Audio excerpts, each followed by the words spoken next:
Hey, what's up YouTube? My name's Brad, and I want to talk to you today about scientific polling. Let me ask you a question. If I showed you two surveys, one that said 15% of Americans smoked, and another that said 30% of Americans smoked, what would you think? Would you say, well, okay, we'll average the two studies together?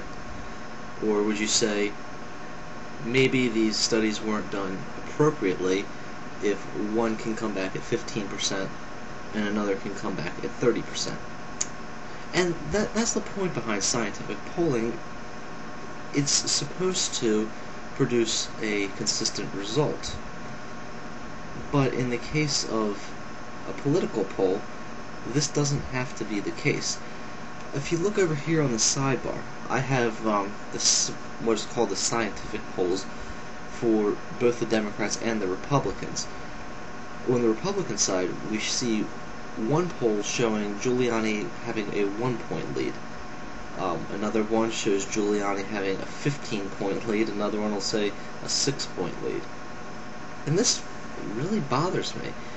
We have these polls that call themselves scientific, that say that they're taking an appropriate sample size of the population, yet they're producing completely different results. And not only are they producing completely different results, they're flying in the results they have are flying in the face of what we see on a daily basis.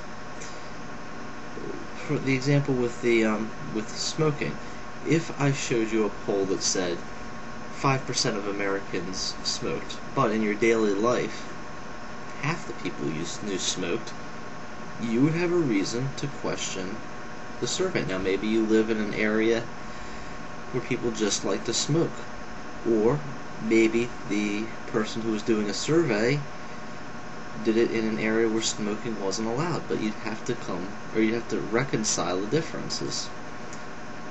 Now, this all ties back into Ron Paul. All of my videos tie back to Ron Paul. We see him at 1%, 2%, 3% in these national polls.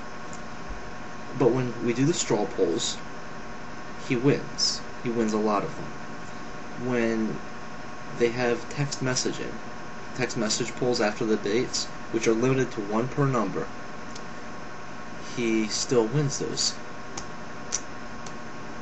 This does not reflect a person who should be getting 1% in the polls.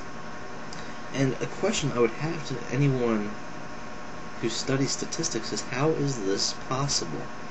From the little I study in statistics, I know that they're easy to manipulate, but is this a nefarious effort of the pollsters to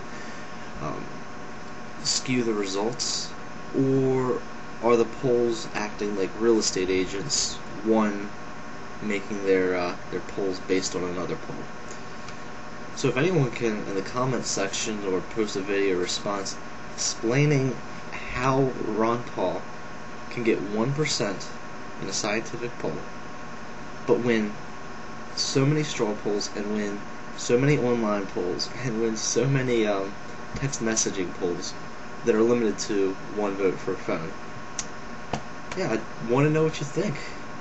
Thank you.